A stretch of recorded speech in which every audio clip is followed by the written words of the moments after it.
Welcome. It's indisputable. I'm your host, Rashad Richey. Good to be with you. We have a lot on the agenda today. Joining me to break down news of the day, none other than attorney at law and TYT contributor, Miss Adrienne Lawrence. And in the bullpen, I have Sam Serbo, actress, TV host, and author of Words for Warriors. We will mix it up about critical race theory, mask mandates, and vaccines. All right, hope to get to all of those topics. My first story for today. This person receives the Dumbass Worker of the Year award. Fedex employee who went on social media to violate company policy. He will not deliver to anyone who has a Black Lives Matter sign, a VP Kamala Harris, or President Joe Biden. Let's put up a picture of this guy. His name is Vincent Paterno. There he is. Racist FedEx driver who could no longer hide his racism, was just oozing out. Went on social media and declared that he would no longer be delivering packages to homes that show support for Black Lives Matter, President Joe Biden, or Vice President Kamala Harris. Let's put up his picture again. I'm gonna quote what he said. He said, "What's up, TikTok? Just wanted to come on here and let you all know if you don't have a flag in front of your house, and if you have a Joe Biden, Kamala effing toe posted up in front of your house, Black Lives Matter, I will not deliver your ish. I will not deliver your ish. I will bring that back to the station." He smirked. And I will keep doing that ish. Have a good day. Now, I want to remind everyone that this is an individual who would say things like, be an independent thinker. They're trying to control how we think. We should be able to believe what we want to believe without penalty or repercussion. But he's the person who would take his private job, utilize it to discriminate against individuals who have a different political ideology than he has. Now, I want to remind you, we are no longer talking about politics. I know people say, well, politics has become more tribal than ever. No, it is occultic. It is based now as a form of religion, not just political theory and political practice. It has de-evolved. Believe that. This person going on social media is actually not abnormal. We're seeing more and more of this happening on social media where people are deciding to simply let their true colors shine, no pun intended. Here's what someone said, FedEx spokesperson: "We are appalled at the behavior depicted in this video, which does not reflect the views of FedEx." That's it. Okay, let's put up a picture of this guy again. He wanted to be social media famous. Let's put his picture up. We're gonna help him out. Okay, I want you to remember that face. We're gonna post this on all of our TYT social media. We're gonna post it on the YouTube channel. That's him. He wants to be famous. Listen, anytime I can aid an individual in their life goal, I'm here to do so. Adrienne, what are your thoughts about this violation of company policy? You know, he's gonna scream that they are violating his right of free speech. He wanted to go on social media and say what he wanted to say. He should be protected because he has the freedom of speech. What do you say about that? Well, unless FedEx has become some kind of government agency, I don't think free speech will apply to him. Yet I'm sure he is one of those individuals who will claim that he is entitled to that First Amendment protection of free speech rights. No. It's not how it works in the private sector. You can speak all you want and you can face repercussions. So I'd really love to know what FedEx is going to do for this gentleman in terms of helping him with unemployment, since he shouldn't be employed in a position where he's simply just a courier and he should be delivering the package. Just do your job. but instead he wants to do his racism, and nobody got time for that. Just, it's like go on about your business, go on about your way, but don't try to work amongst the masses or even be a part of the masses in terms of communities if you want to continue to uphold this racist ideology that is what against Black Lives Matter and all of the other things that happen to show some form of inclusion or recognition of oppression systems. Yeah, and in a way, FedEx did oblige. They fired him, so he does not have to deliver packages to anybody who supports Black Lives Matter anymore.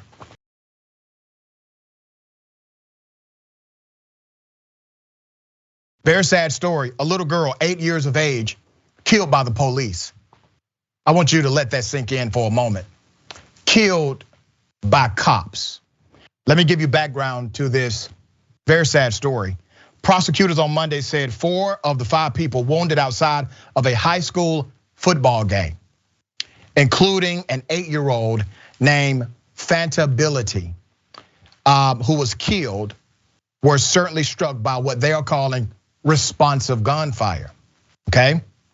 The incident occurred in Sharon Hill, a small community of about 5,700 residents. This is north of Philadelphia International Airport. Let's put up a picture of this young, beautiful princess who was killed in police fire. The Delaware County DA, Attorney Jack Stahlsteimer, said Monday that he has asked for an investigation, an investigative grand jury into the August 27th gunfire in Sharon Hill that claimed the life of 8-year-old Fantability and wounded 4 other people.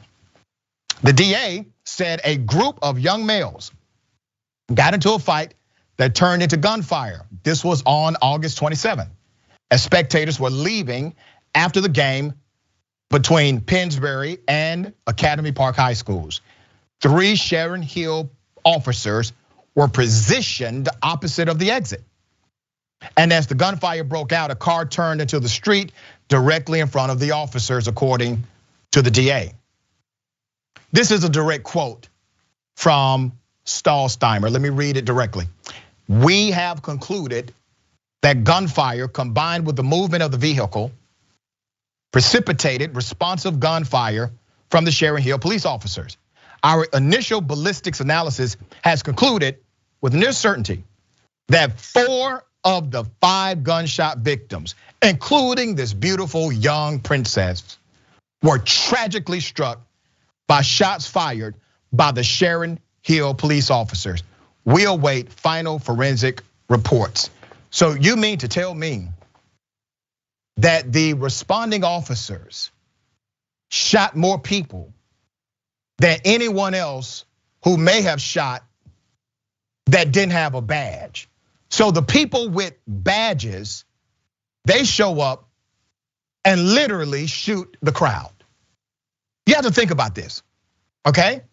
These people have training, they have insight, they have knowledge of tactical opportunity and know-how. And they shot members of the crowd and killed an 8-year-old girl. The DA said his office is conducting a review of the legality of the weapons discharged by the officers who have been placed on administrative duties. The Bureau of Sharon Hill has hired a former Philadelphia district attorney to conduct an administrative review of the department's policies and procedures on police use of deadly force.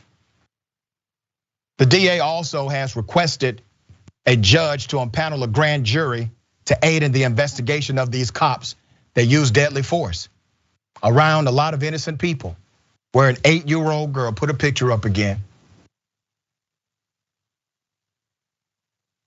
She is no more. She is dead. She is gone. Here's the acting police chief.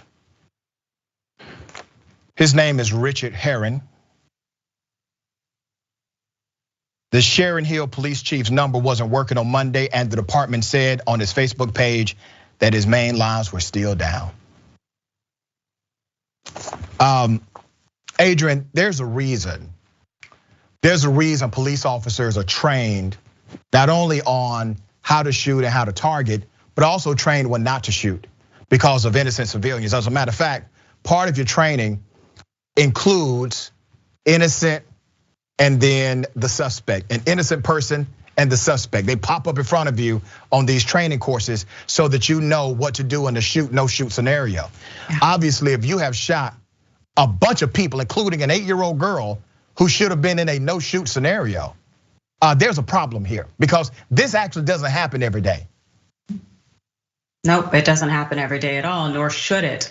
We give police officers a lot of power and authority, and with that comes responsibility, as we know. And when they enter crowds or places where there could be innocent lives, children, you'd think that there'd be a lot more thought given before using deadly force, especially given that, as we know, officers, being able to shoot and move and run at the same time, that's some expert tactics that most officers don't have. And so the risk goes up that someone else will get injured, and that's exactly what happened here. And so we have to look at the reasonableness of the situation, and it's clearly unreasonable what happened. And now bringing on a former DA with ties, I'm sure, to the community to do the investigation, all we could hope for is that we actually have a conclusion that reflects the fact that this is unreasonable, these actions here, and that we see justice be done.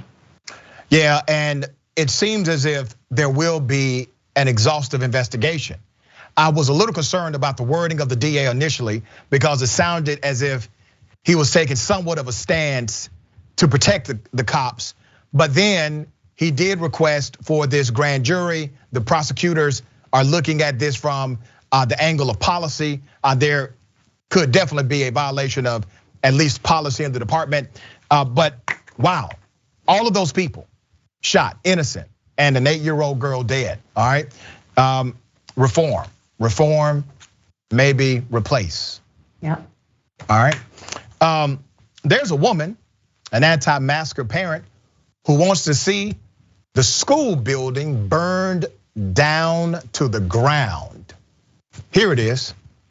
Again, I have just one little final statement here. Just give me 1 second. You are violating the US Constitution of the United States. I don't care what mandate the state of Illinois gives. You are violating the rights of these children, the rights of these parents, and your own conscience. If you just pledge to that flag, you are standing against it when you do this masking, this universal stuff to get that money. I'd rather see this school in ashes than to see you sit there with your pockets full while you suffocate our children with diapers on their faces. Not only that, but I have seen these children say to me, to my face, that they're letting us wear it on our chin now. We just have to wear it on our chin, but we got to put it on when we're there. So you're teaching them to lie on top of deceiving them into doing something. We are sovereign citizens of the United States of America, and I stand with that flag and the Constitution and the Nuremberg Code that goes with it. You have no power.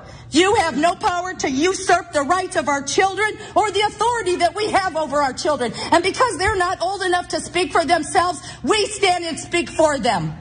Amen. We the people have had enough. You are a notice. You will all be gone if you don't change your ways right now. With that, I yield. I mean, I counted 2 veiled threats. One, obviously burning down the school building, and 2, saying you will all be gone, okay? But let me clarify some things this woman said for the record. It is not a constitutional violation to have a mask protocol or mask mandate inside of a school system. As a matter of fact, school system exists typically by the 10th Amendment of the US Constitution, where states can statutorily create governments, and those governments can enact something called administrative law. School boards have the jurisdiction and the legal ability to mandate vaccination requirements to enter into the school system, teacher credentialing requirements to become a certified teacher, what their pass-fail matrix will look like, and a boatload of other things like enforcing dress codes, etc. These are administrative policies, also known as administrative law. There is no constitutional violation whatsoever. It is fascinating to me that they continue to make extreme arguments. There's no diaper on the face. It's a mask. It is a face mask. And these kids are not doing what the parents are doing. Believe me, if kids wanted to revolt against the face mask, Kids will be fighting in schools, not the parents, but you see the parents fighting and using their kids as the cover. A damn shame. Adrienne, thoughts?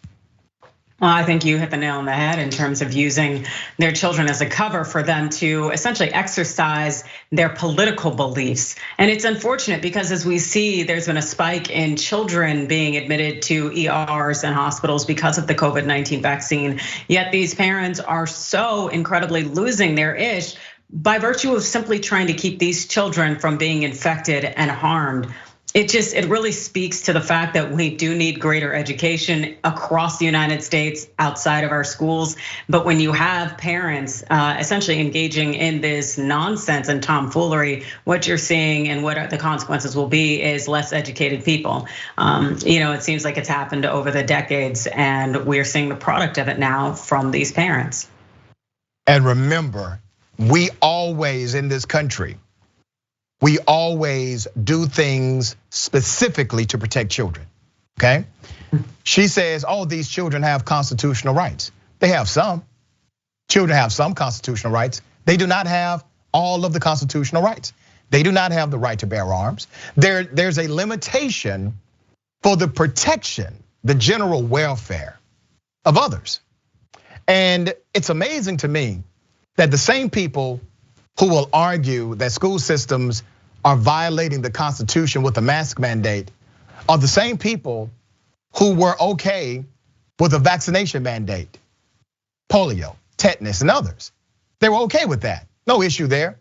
And this shows you it's not about the mandate, it's about the politics behind it, which has created a level of occultism. Because once this thing became politicized, they had no intellectual integrity as it relates to what they're talking about. If you believe a mask is government intrusion, why do you not believe vaccine requirements is a government intrusion? You already have vaccine requirements in school.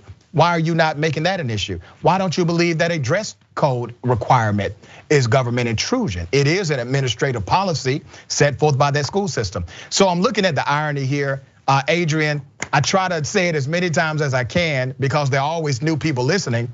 But don't you see the great irony and making the argument that a mask mandate is unconstitutional when all of these other mandates obviously to them are? Oh, without question. Yep. And it's so interesting because it's a mixture of irony and to some extent hypocrisy. Because I've been saying since day one, when people would fight businesses for being forced to wear masks when they're patronizing the businesses, give me a break. Businesses have forever had no shoes, no shirt, no service. What's the difference with a mask? And also this thought that, hey, as a citizen that you control businesses, schools, all of these things when you've been living your life in a system that helps protect you by essentially requiring everyone around you get vaccinated, so on and so forth. So it's so incredibly sad and ignorant, and it's gonna get people killed. Yep, we got more on the other side. It's indisputable, stick and stay.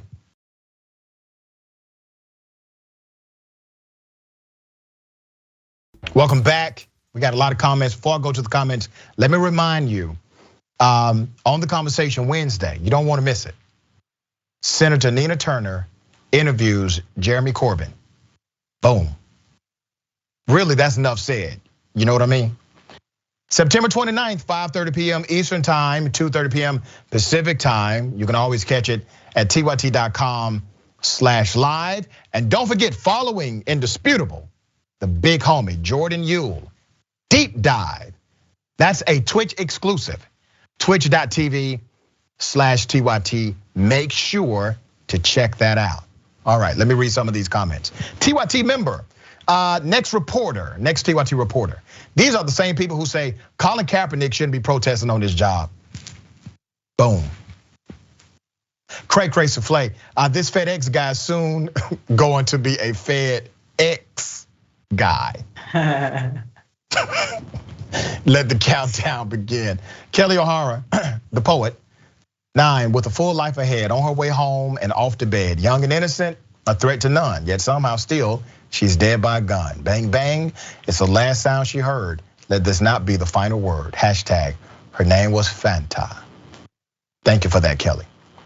YouTube super chat, Peter Hamby. Package racism, mail to unemployment line, delivery set from the Haiku Dragon. Charles Lee, Joseph Massey III. I finally got to see the debate with Charlie Kirk, and Charlie's face transformed into Tucker Carlson's dumbfounded look when bludgeoned by the fact smackdown. Hashtag fact down. Well played, sir. Well, thank you for that. I enjoyed my hour and 42-minute debate with Charlie Kirk. He was trying. I mean, we were supposed to do an hour, and then he said, hey, can you debate about this? Yep. Can you debate about this? Yes. Can you debate about this? Yes. What else you got? And it was really interesting to give you some behind the scenes. So when I got there, I had one sheet of paper, right? And so when I get there, the producer says, where's your notes? I said, okay, I got my notes right here. I put up my one sheet of paper. And she said, oh, well, let me hand you this. It was like a folder or something. And when I got to the studio, Charlie had like a desk full of printed out material. Oh, Lord.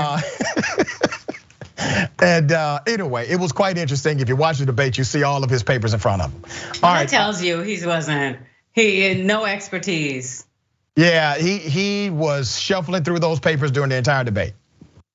All right, Omega Shenron Dragon. She was that mom hovering over her adult kids, yeah?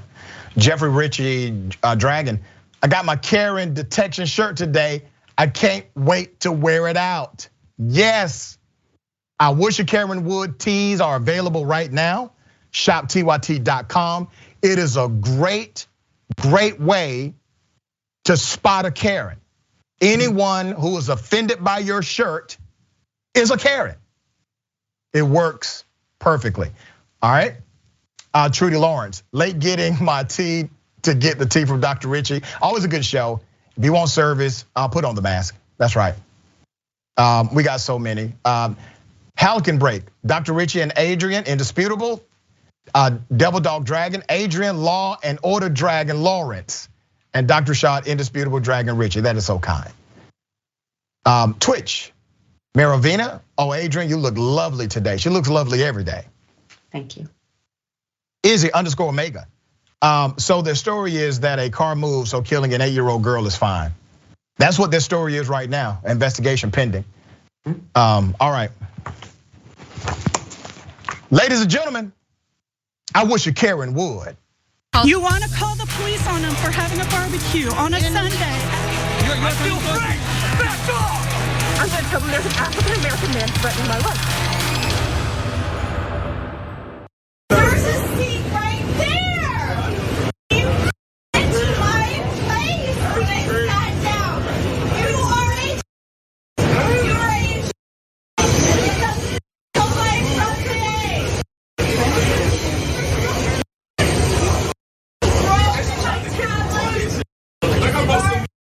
You're dead! You're garbage! She just hit me in my face!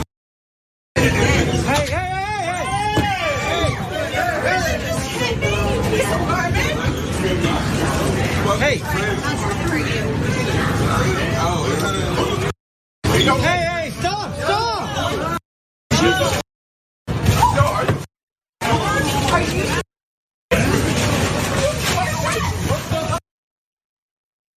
You got it!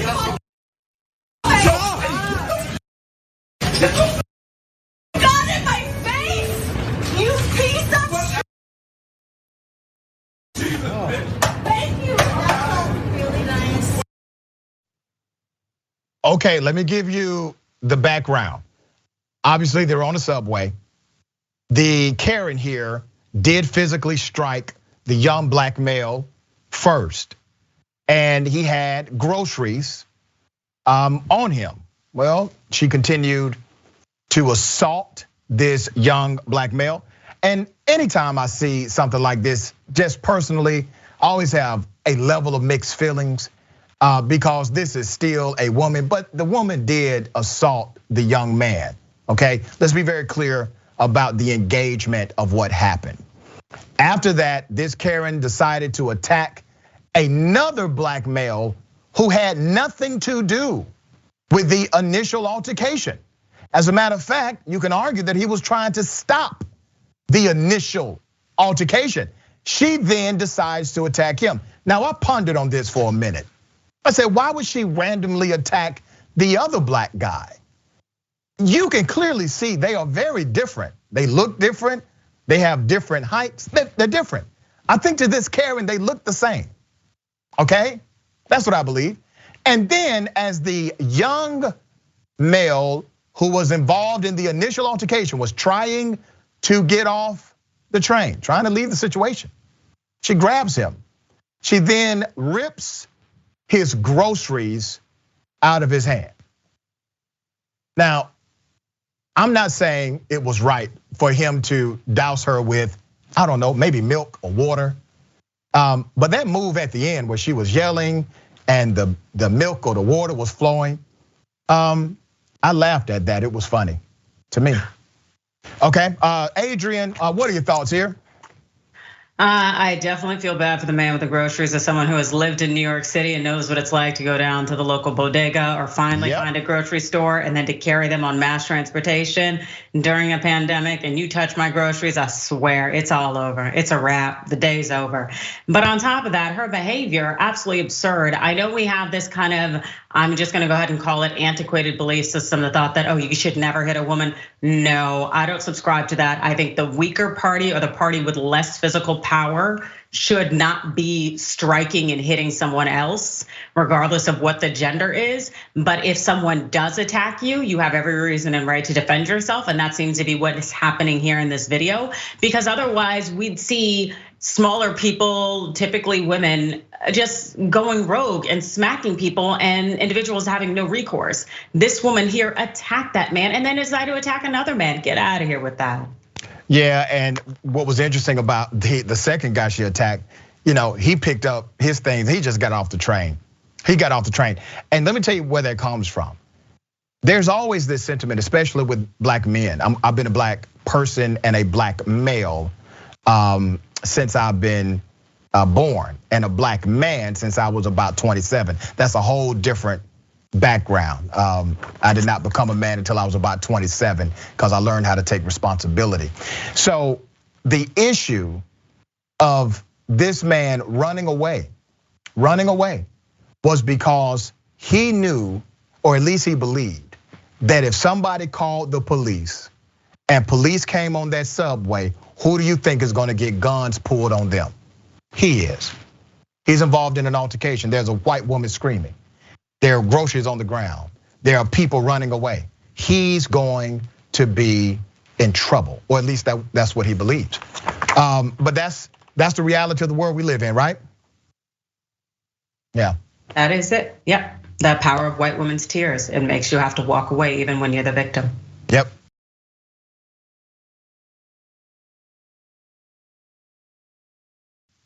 This was a horrific story of a young black 16-year-old male applying for a job at Michael's. Okay, that was probably the first mistake. He's applying for a job at Michael's, and somebody just assumes he's a criminal. And they call the police on this guy who's trying to get a job at the store. Let me give you the background. 16-year-old individual in Minnesota was arrested for trespassing when applying for a job at Michael's. According to CBS affiliate WCCO, a Minnesota Department of Human Rights investigation has determined that the Brooklyn Center Police Department and Michael Stores Inc. violated the state's civil rights laws for racial discrimination. This incident happened in 2019, took them a while to investigate, involving the profiling of a 16-year-old black young man and the use of excessive force by the police. According to the Department of Human Rights, the then 16-year-old was applying for a job at the Michael's at Shingle Creek Crossing, March of 2019. When a white manager with a history of racially profiling black customers called the police on him. Now remember, this report is coming directly from the government. This is what the government is saying the narrative is. The DHR says it will seek structural change through a settlement agreement with the Brooklyn Center Police and Michael's, as well as monetary relief for the then 16-year-old. So let me tell you how this ended up going down, because this 16-year-old stood up for himself, okay? And I'm proud of him for doing so. A manager, a white woman, also unnamed, called 911 to report that a black kid with dreadlocks was going through the store playing with the balls, kicking stuff off shelves, and that he wouldn't leave after repeatedly being asked to do so. Surveillance video, however, shows the teenager did juggle a few items, but put them back. While another store employee testified that he was not acting out of the norm and there was no reason to call the police on him. The teen did leave as requested, but re-entered in protest and said, wait a minute, something is wrong here. You all told me to leave because I'm black.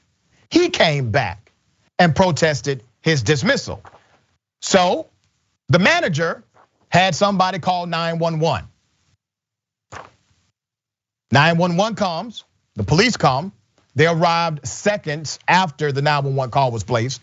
And one of the officers found the teenager shopping in a different store. He approached the teenager and reached to grab his arm, saying, come here, man. The teen stepped back, put up his hands and said, don't touch me. The officer later testified that raising one's hands up is an assaultive posture, demonstrating resistance. So naturally, he gets locked up, okay? Another officer then entered the store, and together they threw the teenager to the ground, grabbed and pulled him by his dreadlocks, put a knee to his back and handcuffed him, according to the investigative report. The teenager, while on the ground, cried out, don't kill me, I want to grow up. One officer replied, maybe you should stop fighting the police. Nobody said it was fighting the cops. The teen was taken to the hospital after he was jerked around. He was charged with disorderly conduct, trespassing, and obstructing a legal process. The young man went to Michael's to apply for a job, and all of this happened to him. He is now going to get a settlement. After reviewing body cams, it was found the officers also lied on their official reports, saying the young man had fought with them. There was no fight. Video camera says no fight. Witnesses say no fight. And because they have refused to give us the names of these officers, let's put up their boss. I told you we have a game that we play where if I can't find the cop, we put your boss front and center. This is the police chief, Tony Grunig. He's the guy in charge. The buck stops with him. Adrienne, young man is going to get a settlement. No, it doesn't matter. It doesn't matter how much money you give to people when you are violating their civil rights. There are things that money can't buy. That's right. And that feeling of degradation, the fact that you can't even apply for a job, that people are willing to lie on you, to call the police, to throw you into the justice system that's gonna funnel you into further complications throughout your life. They are compromising this individual's entire future just so that they can enact racism, and how essentially the police were a party to this. And the fact that Michael's, I would like to see more from them, especially since they knew that this manager had a history of essentially racial profiling guests. This is an entire setup. I really hope that Michael's does pay out of the nose, but the fact is that this young man, his life will never be the same, and neither will his outlook on the world. Yeah, and it's an unfortunate introduction to adults. It really is. All right, we have more on the other side. Is indisputable. Stick and stay.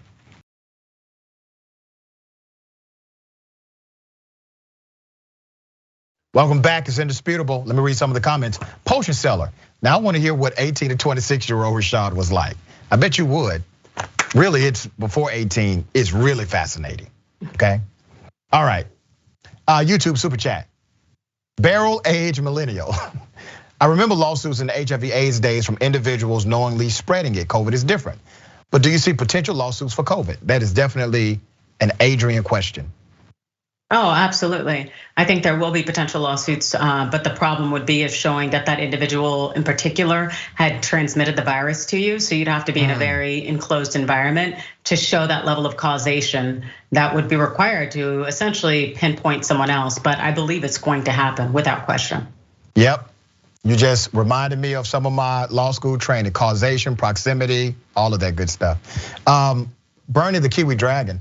I wish a Karen Wood t-shirt doubled as a Karen radar, that it would light up, vibrate, or change color whenever a Karen is about to act up.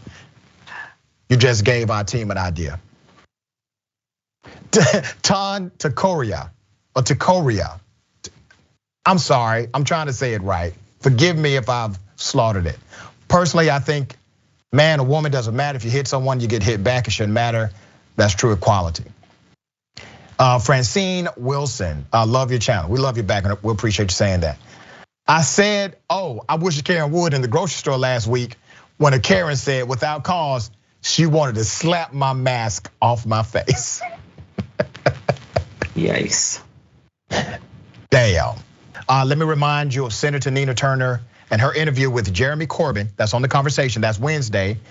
And you need to be there. September 29th, 5:30 p.m. Eastern Time, 2:30 p.m. Pacific Time. You can check that out at tyt.com/live. All right. Following Indisputable, we got Deep Dive with Jordan Yule, twitch.tv/TYT. Let me get to these comments. Mickey C, the silver haired dragon. This woman is so in love that she phones in a bomb threat. How nice.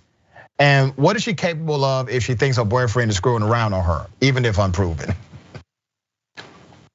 Chadora, Dr. Richard hit the nail on the head. These companies are supposed to be woke. They're supposed to be better, fair, ethical, but in practice they are not. Yep. YouTube super chat, Larry Harris. I was told I was too old to work at Google. I was only 30, certified computer tech also. Yeah. I think this is Luann. Why did they take his ID badge? The whole point of the badge is to prove he works there. Security should just look at the badge and then tell him to have a nice day, not detain him. What BS? Yeah. Yeetwood Mac. We need that Rashad origin story. I'm sure you'll get it at some point. A woman calls 911. The cops arrive and they shoot her. Yep. She gets shot by the police that she called because she's a victim of a crime. This was a suspected break-in. The black female caller was not committing any acts of crime. Let me give you background. Police shot a woman in the shoulder. This happened in Southern California after they kicked in her door, hearing noises inside following her 911 call to report an armed man in her apartment. The woman was treated for non-life-threatening gunshot wound after the shooting in the city of Riverside, east of LA. She called 911 around 2:15 p.m., but initially said she did not know the armed man and was evasive with the dispatcher before the call was suddenly disconnected. Officers found a backpack with a handgun inside on top of a bush beneath the woman's second-story apartment balcony. The Riverside Police Department said in a news release Friday. They knocked on her apartment door and announced themselves, asking for the woman to come outside. She did not answer. But police could hear noises inside and an officer kicked in the door. Now there's a reason she did not answer, okay? Reason Bingham Jr., who was later identified as the woman's 29-year-old boyfriend, had allegedly been using physical force to prevent the woman from opening the door for police. He was arrested on suspicion of false imprisonment, weapons violations, and a violation of parole. We have no information of these cops being held accountable or any type of actions. But once again, they shot the wrong person. She could have died. She could be dead right now. And the person who broke in, not. Here's the police chief. Larry V. Gonzalez is the chief of police for that agency. Adrienne, just imagine being a victim of a crime, calling 911, to then be victim again, to be victimized with a gunshot in your shoulder. Now, thankfully she's alive and she will recover, but damn, That's still a bullet in your body. That's going to stay with you. Absolutely, a little bit of trauma as well. The fact that you reach out to an agency, you reach out to people for help because you are afraid and scared, and then you have to be afraid of those individuals that are supposed to be there to protect and to serve you. It's an unfortunate aspect of our system, and unfortunately, it essentially befalls Black and brown people in a disparate impact type of way. It just reminds me a lot of feeling that sense of fear of what if I call the police? Who is going to create a bigger threat for me? This ongoing assailant or the potential law enforcement officers? And I really feel for this woman. Let me tell you the decision that Black and brown folks have to make every day in America. They want to call the police because something is police worthy, okay? But they also know that if 911 shows up, their lives could change forever.